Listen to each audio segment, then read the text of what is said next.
Hello dear student, study orbit A to Z में आज आपका एक बार फिर से स्वागत है। और मैं शिवम सिंह आज आपके लिए एक और इंटरेस्टेड वीडियो इलेक्ट्रिसिटी पे लेकर के आया हूँ। आज मैं आपको टॉपिक इलेक्ट्रिक सर्किट विद्युत परिपथ क्या है इसके विषय में बताऊँगा। और उसके बाद जैसे कि कल मैंने आपको इलेक्ट्रिक करंट के विषय में बहुत जानकारी दी थी, वो वीडियो आपको प्लेलिस्ट में मिल जाएगा, आप जाकर के प्लेलिस्ट में देख सकते हैं। तो इलेक्ट्रिक करंट से रिलेटेड जो भी न्यूमेरिकल्स होने हैं वो न्यूमेरिकल्स भी आज मैं दो एक करवा देता हूं, जिससे आप लोगों को पता चल जाए कि हाँ इलेक्ट्रिक करंट क्या है और ये कैसे कैसे इसका हम जो है गणित वाली संरचनाएं देख सकते हैं, मतलब कि मात्रात्मक जानकारी आपको कैसे मिलेगी, तो वो हम आप लोगों को भी बताएंगे। तो यहाँ पे जो है इलेक्ट्रिक सर्किट, अगर विद्युत परिपथ की बात करें तो इससे पहले आप लोग बच्चों यहाँ पे थोड़ा सा ध्यान दीजिएगा। विद्युत परिपथ में एक शब्द ये लिखा हुआ है पथ, ये है ना, थोड़ा सा ध्यान देने योग्य बात है कि विद्युत परिपथ लिखा है तो उसमें एक शब्द लिखा है पथ। पथ का मतलब रास्ता से होता है, पथ का मतलब रास्ता से होता है। तो जरूर विद्युत परिपथ भी कोई एक ऐसी चीज ही होगी जो किसी वस्तु के लिए या किसी ऊर्जा के लिए या किसी भी चीज के लिए रास्ते का काम करती होगी, लिंक का काम करती होगी। तो विद्युत परिपथ कुछ और नहीं, ऐसी कुछ चालक तारें होती हैं या ऐसे कुछ माध्यम होते हैं जहां पर आपके चार्ज प्रवाहित होते हैं। लेकिन वैज्ञानिकों के अनुसार विद्युत परिपथ जो होता है वो एक बंद परिपथ होना चाहिए, उसे एक बैटरी से कम एक वैद्युत स्रोत बैटरी से जुड़ा होना चाहिए, एक प्रतिरोध से जुड़ा होना चाहिए, एक स्विच से जुड़ा होना चाहिए। तो ऐसे चालक संबंध को जब आप लोग देखते हो तो वही चालक संबंध आपका विद्युत परिपथ कहलाता है, इलेक्ट्रिक सर्किट कहलाता है। तो यहाँ पे अगर मैं विद्युत परिपथ की परिभाषा लिखूं तो देखिए विद्युत परिपथ क्या है। तो विद्युत परिपथ क्या है, तो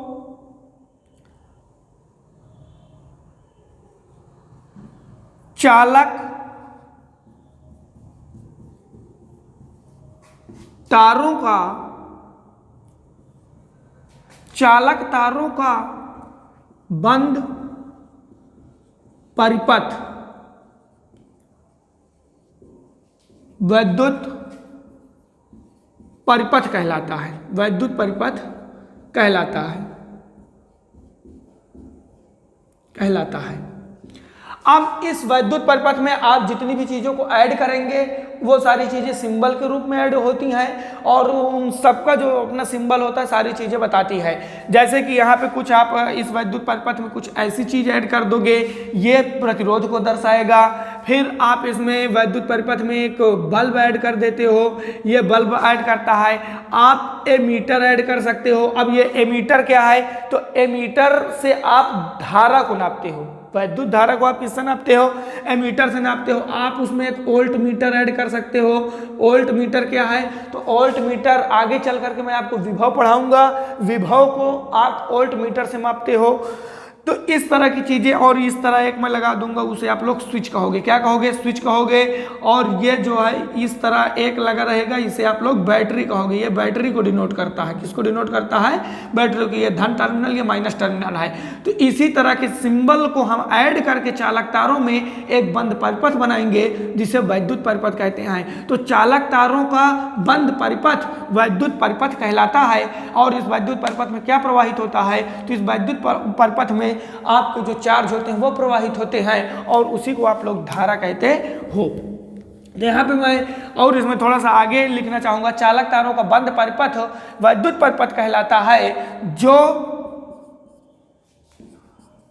प्रतिरोधों कामा स्विच कामा बल्ब और बैटरी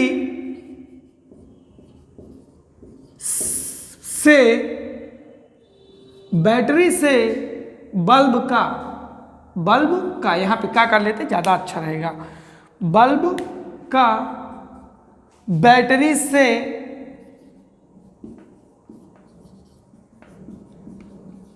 चालक संबंध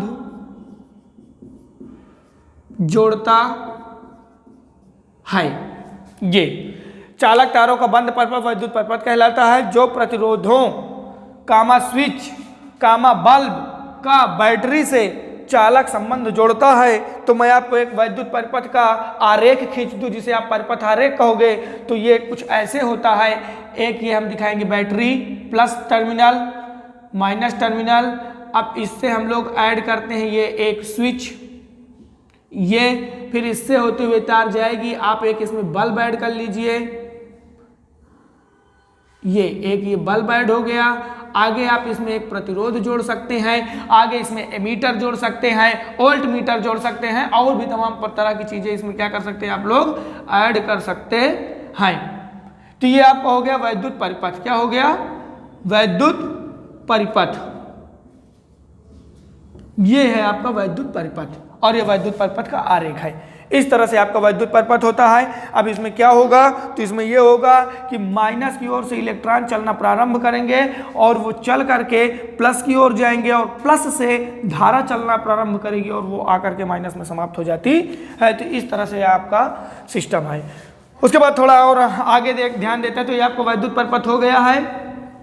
अब इसमें आपको मैं आगे जो है विभव विभवांतर के विषय में बताऊंगा। विभव और विभवांतर क्या है, तो इसके लिए मैं अच्छे से एक बढ़िया वीडियो बनाऊंगा विभव और विभवांतर के लिए, क्योंकि विभव और विभवांतर समझना थोड़ा सा टफ हो जाता है। तो इसके लिए मैं आपको एक अलग से वीडियो बनाऊंगा।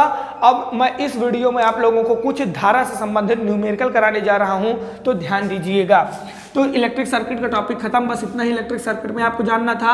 और जो मैंने ये सर्किट बनाया था ये एक सरल परिपथ था, इसमें और तमाम तरह की चीज़ें जुड़ सकती हैं। इसमें अभी प्रतिरोध को आप श्रेणी क्रम में जोड़ सकते हो, इसमें आप प्रतिरोध को समांतर क्रम में जोड़ सकते हो, और तमाम तरह तरह की चीज़ें इसमें देखा जा सकता है। तो चलिए वैद्युत धारा से संबंध में कुछ आपको न्यूमेरिकल कराता हूँ। तो यहाँ पर मैं आंकिक प्रश्न आपको सॉल्व करवाऊंगा, दो एक, तो इसमें भी आप ध्यान ले लीजिए। आंकिक प्रश्न वैद्युत धारा से संबंधित होगा।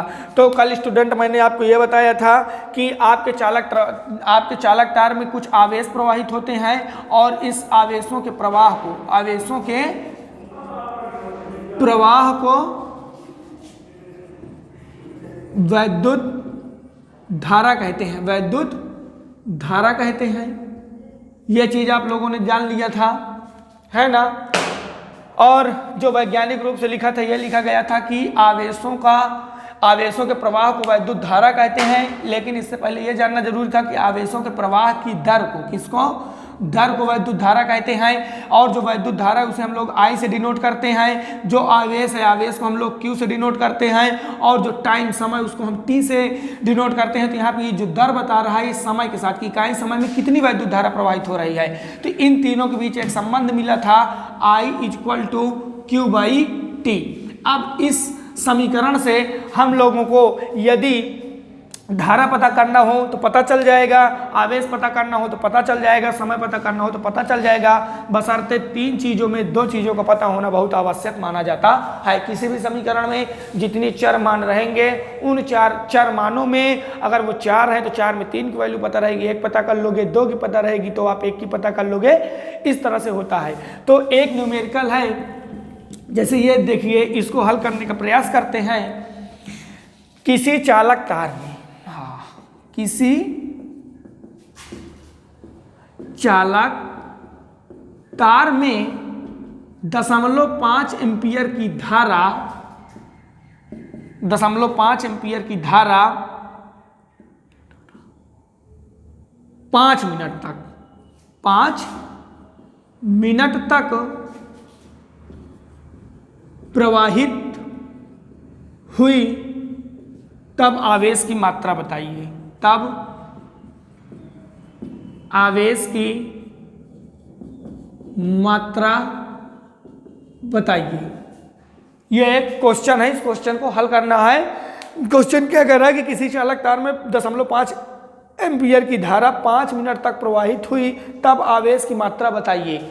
न्यूमेरिकल करना बहुत कठिन बात नहीं होती है, न्यूमेरिकल बहुत बड़ा हौगा नहीं होता है, थोड़ा ध्यान देने की बात होती है, कॉन्सेप्ट क्लियर होता है, समीकरण पता होते तो न्यूमेरिकल बहुत इजी चीज़ है। न्यूमेरिकल को करने से पहले आप लोगों को 4 बातें मतलब कि एकदम गांठ बना के रख लेना चाहिए। पहली बात क्या है, तो पहली बात यह कि न्यूमेरिकल को कम से कम 2 बार पढ़ें। न्यूमेरिकल को कम से कम 2 बार पढ़ें, फिर उसमें न्यूमेरिकल को मतलब कि जो सवाल दिया गया है, सवाल को कम से कम 2 बार पढ़ें, सवाल में क्या दिया गया है उसका पहचान करें, क्या ज्ञात करना है उसकी पहचान करें। तीसरी बात, क्या ज्ञात करना उसकी पहचान करें, तथा जो दिया गया है और जो ज्ञात करना है इसके बीच संबंध के लिए जो फार्मूला है उस फार्मूला को लिखकर न्यूमेरिकल को सॉल्व करते हैं तो हमारा न्यूमेरिकल बहुत ही अच्छे से, बहुत ही कम समय में बड़ी सुगमता से हल हो जाता है।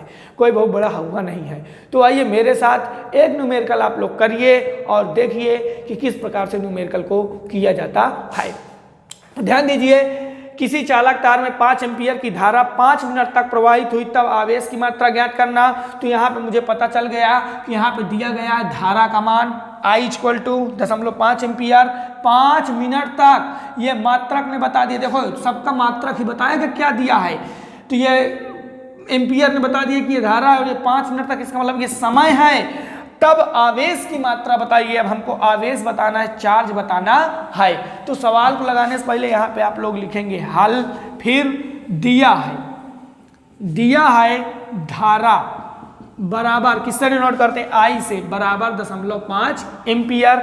फिर क्या दिया है, तो समय दिया है। क्या दिया है, समय। समय बराबर किससे दर्शाते हो, T से, और T बराबर कितना दिया है, 5 मिनट। 5 मिनट।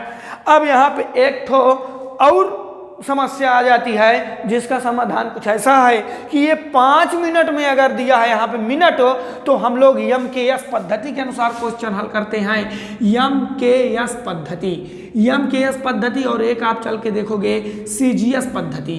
तो ये क्या है, पद्धतियाँ क्या हैं, तो इसका मतलब ये है कि अगर आप 2-3 प्रकार की राशियाँ ले रहे हैं और एक राशि को मीटर में ले रहे हैं, तो एक को आप लोग किस में लीजिए, किलोग्राम में लीजिए, और समय को आप लोग किस में लीजिए, सेकंड में। तो यहाँ जो मीटर है ये दूरी का मात्रक है। अगर हम दूरी का मात्रक मीटर में लें तब द्रव्यमान का मात्रक किलोग्राम में लें और समय को किस में लें, सेकंड में लें। अगर हम दूरी का मात्रक सेंटीमीटर ले रहे हैं तब द्रव्यमान मास का मात्रक ग्राम लेना होगा और तब भी समय का मात्रक सेकंड लेना होगा। तो चाहे MKS पद्धति में हल करिए, चाहे CGS पद्धति में हल करिए, लेकिन न्यूमेरिकल हल करना जो सबसे ज़्यादा चलन में पद्धति प्रयोग की जाती है वो MKS पद्धति यूज की जाती है। तो MKS पद्धति के अनुसार यहाँ हम लोग जो समय T बराबर 5 मिनट दिया है इसे सेकंड में बदलेंगे। तो सेकंड में बदलने के लिए बताइए, 5 मिनट दिया है, अगर 1 मिनट बराबर 60 सेकंड तो 5 मिनट बराबर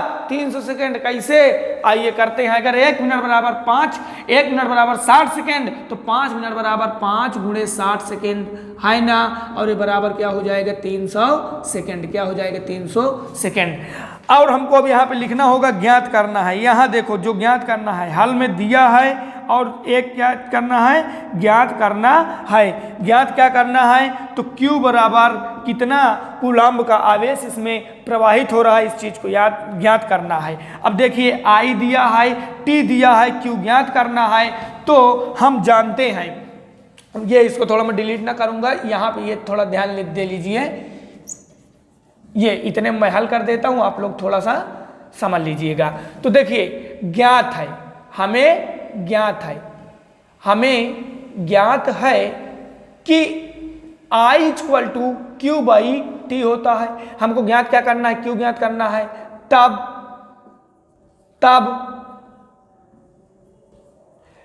Q बराबर क्या हो जाएगा, तो इधर T इसके साथ भाग में है, समीकरण है, अगर इधर जाएगा तो गुणा में हो जाएगा, तो ये हो जाएगा Q/T है, तो ये हो जाएगा आपका Q = I × T। तो इसे मैं लिख सकता हूँ I × T। अब हमको Q ज्ञात करना है, तो देखिए Q ज्ञात करना है, ये है आपका I की वैल्यू कितना दिया है, तो 0.5 × T की वैल्यू कितना दिया है, तो T की वैल्यू आपको कितना दिया है, 300 सेकेंड। सबको आप उसमें रखा करिए, जो है किस में रखा करिए, मात्रक कोत्रक उनका सब रख दिया करिए। मैं नहीं रखा हूँ, थोड़ा जल्दी में हूँ, बट आप लोग मात्रक रख दिया करिए। तो यहाँ पे हो जाएगा आपका 5×3 = 15, ये हो गया, 2 0 ये लगा दिए, 1 अंक के बाद दशमलव है ये लगा दिए। तो यहाँ पे जो Q बराबर मिला वो मिला 150 कूलाम। कितना मिला, 150 कूलाम। ये आपका सवाल हल हो गया है। इस तरह से देखिए कितना सुगम तरीके से मैंने इस न्यूमेरिकल को लगाया है। ये तो एक सरल न्यूमेरिकल रहा, हमको बहुत टफ न्यूमेरिकल आगे देखने को मिलेंगे। मैं सब हल करवाऊंगा, टेंशन लेने की कोई बात नहीं है, पढ़ते रहिए बस आप। किसी चालक तार में 0.5 एम्पियर की धारा 5 मिनट तक प्रवाहित हुई, तब आवेश की मात्रा बताइए। तो हल करने का तरीका देखिए, हल लिखा दिया है, धारा बराबर आई बराबर 0.5 एम्पियर, समय को टी से दर्शाते हैं, टी बराबर 5 मिनट बराबर 5 गुणे 60 सेकेंड, और ये हो गया आपका 300 सेकेंड। हमको क्यू ज्ञात करना है। क्या ज्ञात करना है? क्यू बराबर क्या आएगा? तो यहाँ हमें ज्ञात है कि जो क्यू टी आई के बीच संबंध है वो है आई बराबर क्यू बाई टी, मतलब इकाई समय में बह रहे आवेश की मात्रा को ही धारा कहते हैं। तो ये I बराबर क्यू बाई टी है। यहाँ से हमको क्यू ज्ञात करना था, तो क्यू बराबर मैं लिख सकता हूँ क्यू बराबर I इंटू टी, क्योंकि इधर ये भाग में धक गया, ये गुणा में हो गया। अब उसके बाद देखिए यहाँ पे हमको जो है Q बराबर मिल गया आई टी। अब मैंने यहाँ पे I की वैल्यू रख दिया 0.5 और मैंने गुणे T की वैल्यू मैंने रख दिया 300। इन दोनों का गुणा कराया, 5 × 15, 2 जीरो तो 2 जीरो लगा दिया, 1 अंक के बाद दशमलव तो दशमलव लगा दिया, Q बराबर आ गया 150 कूलाम। इस तरह हम जो है न्यूमेरिकल को हल करते हैं। इसमें कोई ज़्यादा दिक्कत की बात नहीं है, बहुत ज़्यादा कठिन नहीं होता है। तो इस तरह से हमको धारा की जो गुणात्मक जानकारी थी वो मिल गई कि धारा की गुणात्मक जानकारी क्या थी कि वो आवेशों के प्रवाह से उत्पन्न होती थी, और एक मात्रात्मक जानकारी भी यहाँ से हम ले सकते हैं कि कितना चार्ज कितने समय में बह रहा है तो कितनी धारा बनती है। तो अगर न्यूमेरिकल आप हल करते हो तो वो किसी भौतिक राशि की मात्रात्मक जानकारी आपको देती है, गणितात्मक संरचना आपको बताती है। तो इस तरह से स्टूडेंट ये है। अब एक क्वेश्चन मैं आप लोगों को दूंगा, आप लोग उसको हल करिएगा और कमेंट बॉक्स में उसका आंसर बताइएगा। तो चलिए इसको मैं डिलीट करते हुए एक क्वेश्चन आप लोगों के लिए लाता हूँ। चलिए ध्यान दीजिएगा स्टूडेंट, आप लोगों को इसे हल करना है और हल करके इसका आंसर कमेंट बॉक्स में देना है। किसी चालक तार में 2 एम्पियर की धारा 0.05 मिनट तक प्रवाहित की जाती है, तब आवेश की गणना करें। तब आवेश की गणना करें। कक्षा 10वीं वाले बच्चे ध्यान दें, वो इस सवाल को बहुत अच्छे से कर रहे हैं। यहाँ पे ये धारा होना चाहिए, धार लिखे भाई, बहुत गलती होती है। चलिए, किसी चालक तार में 2 एम्पियर की धारा, अभी भी धारा लिखा था, देखिए ध्यान देने बात है, ये धारा। किसी चालक तार में 2 एम्पियर की धारा 0.05 मिनट तक प्रवाहित की जाती है, तब आवेश की गणना करें। देखते हैं कमेंट बॉक्स में कौन इसको हल करके इसका आंसर देता है। इसमें आपको बताना है कि Q बराबर क्या आएगा, तो हल करके बताइएगा। I दिया है, T दिया है, आप एक संबंध जानते हो I = Q बाई टी, और यहाँ से आप बना सकते हो Q = I × T, इसी में रख देना है, आपका सवाल हल हो जाएगा। देखते हैं कौन इसको हल करता है। डियर स्टूडेंट, इलेक्ट्रिसिटी में मेरे 3-4 लेक्चर पीछे दे चुका हूँ, मैं हिस्ट्री बताया हूँ आप लोगों को, इलेक्ट्रिसिटी क्या है उसके विषय में बताया हूँ, सारी चीज़ें मैंने बताया। वैद्युत धारा क्या है उसका बताया, वैद्युत धारा का मात्रक क्या है। हाँ, एक बात और जान लीजिएगा, वैद्युत धारा का जो मात्रक एम्पियर होता है, क्या होता है? एम्पियर होता है। तो यह किसी वैज्ञानिक के नाम से लिया गया है ना, तो जो वैज्ञानिक थे उनका नाम था सांद्रे मैरी एम्पियर। इनका पूरा नाम था सांद्रे मैरी एम्पियर। ध्यान देने योग्य बात है कि अधिकतर भौतिक राशियों के 85% भौतिक राशियों का जो मात्रक है वो उन भौतिक राशियों के जो रिलेटेड वैज्ञानिक रहे उनके नाम से रखा जाता है। ओम, एम्पियर, वोल्ट, कई चीज़ें, जूल, कई चीज़ें आप देख लीजिए भौतिक विज्ञान में। तो ये सारी चीज़ें इस भौतिक विज्ञान को और आसान बनाने का काम करती है। वैज्ञानिक का भी नाम याद, मात्रक का भी नाम याद। मात्रक का नाम याद तो ये भी याद कि भाई इस भौतिक राशि से या इसकी खोज से किस वैज्ञानिक का संबंध है, तो उसका नाम उसी में रखा है। तो इस तरह से अगर आप लोग थोड़ा सा ध्यान देते हुए पढ़िए तो फिजिक्स में बहुत मजा आती है, पढ़ने में बड़ा रोमांचक सब्जेक्ट है। तो इसका आंसर आप लोग जल्दी से दीजिएगा कमेंट बॉक्स में। मैं आशा करता हूं कि सब लोगों का सही आंसर होना चाहिए। तो स्टूडेंट वीडियो को अब बंद करते हैं। अगर हमारा वीडियो आपको अच्छा लगे तो लाइक करिए स्टूडेंट, कमेंट करिए, शेयर करिए, इससे हमको मोटिवेशन मिलता है और जो हमारा ये वीडियो यूट्यूब चैनल थोड़ा प्रमोट होगा और बहुत बड़े स्तर पे ये चलेगा। तो स्टूडेंट बस आप लोगों को इतना ही संदेश देना था। जो गलती हो कमेंट बॉक्स में आप बताइएगा और इस सवाल को हल करके बताइएगा। आशा करता हूँ कि आप लोग इस सवाल को बढ़िया हल करेंगे और बताएंगे। स्टूडेंट वीडियो को बंद करते हैं। जय हिंद स्टूडेंट।